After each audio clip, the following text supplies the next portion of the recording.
Hola amigos, we're back with another expert interview on Live Abroad Now. Yes, Maite Duran from Gringo Visas is back. She joined us last month to explain all the different types of visas that are available for us expats who want to move to Ecuador. I'll put a link to that video above Amelia's head. Yes, she's back with us today because the government enacted some new changes and she's here to explain them. Yeah, they make it even easier for us expats to move here. But before we dive in, be sure to hit that subscribe button and ring the bell, because our videos can help take the mystery out of your move.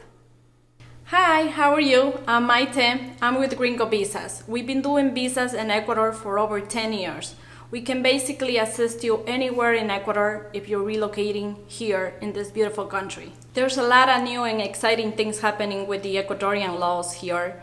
Right now, you can apply for a permanent visa and not have any travel restrictions. This is beautiful because you can now get your visa again and not have to come to Ecuador within certain time or worry about spending in Ecuador 90 days or 180 days.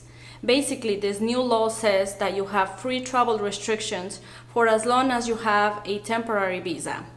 Also, this temporary visa can be renewed multiple times. With the old law, you could only do it for one time. With this new law, you can renew it multiple times for 2 years at a time to have temporary visas. And as long as you have a temporary visa, there won't be any travel restrictions. Now, if you decided to become a permanent residency visa holder, you can renew it at the end of 21 months to have a permanent visa. And with a permanent visa, you will be restricted to 180 days every year for year number 3 and year number 4.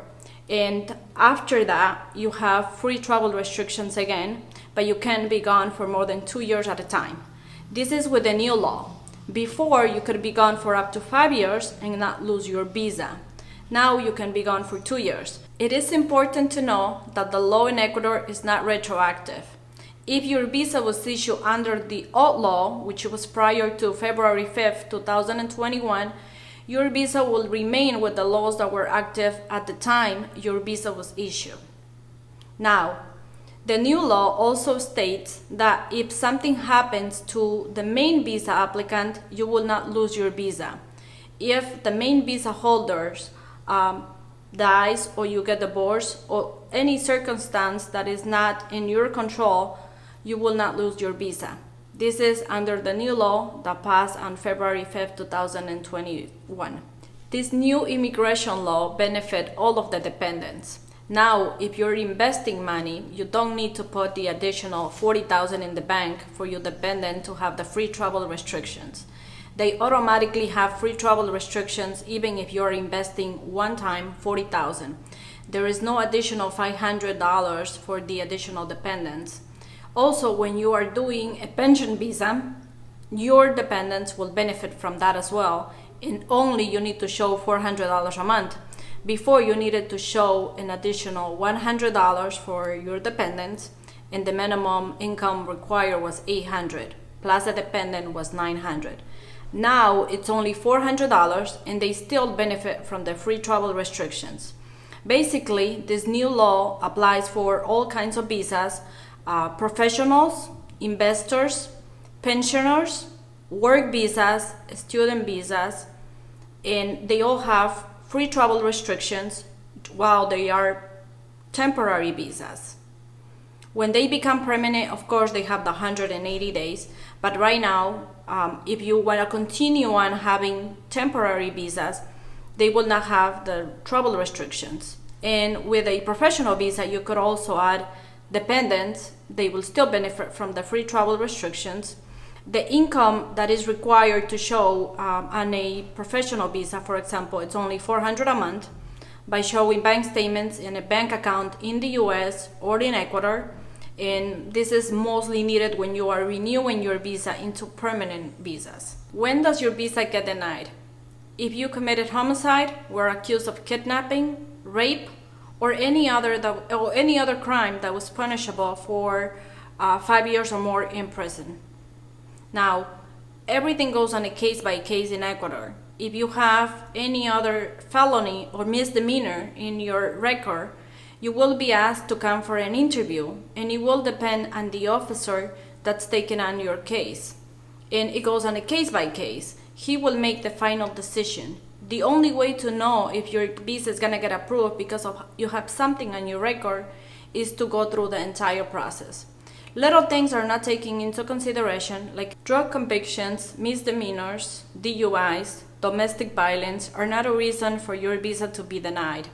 You might still need to go for an interview, and we'll be happy to go with you to help you through the process, to translate, and to make sure your visa gets approved. The fines for overstaying your tourist visa also change with this new law in Ecuador. Before, if you overstay your tourist visa, you paid $800. Now it's only 50% of the minimum Ecuadorian salary, which it will be $200. You have to make sure that if you want to stay in Ecuador as a tourist, that you get an extension visa, which is called prórroga. It'll give you an additional 90 days. If you don't get this 90 days right after your tourist visa expires, you will have to pay a fine of $200. And you will have to leave the country.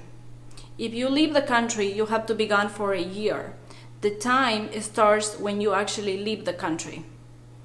In other words, you leave the country, you have to wait a year for it to go by, and then you can re-enter Ecuador again with a tourist visa.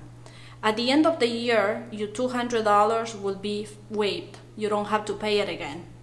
Now, if you are staying in Ecuador and you exceeded the time, you could also get a visa in the US to come back to Ecuador. Then you will have to pay $400, which is equal to a minimum salary in Ecuador. In other words, you pay $400 and you could get a visa issue in the US to enter the country without having to wait this 1 year period. Maite, thank you so much for explaining the new visa laws to us. Yes, they are very complicated, but you made them seem easy. Yes. If you're interested in working with Maite and her team at Gringo Visas, I'll put a link to their website in the description below. And if you found this video helpful, leave us a like, please. Yes, and be sure to check out our other channel, Amelia and JP, Because we show you what it's really like to live in Ecuador.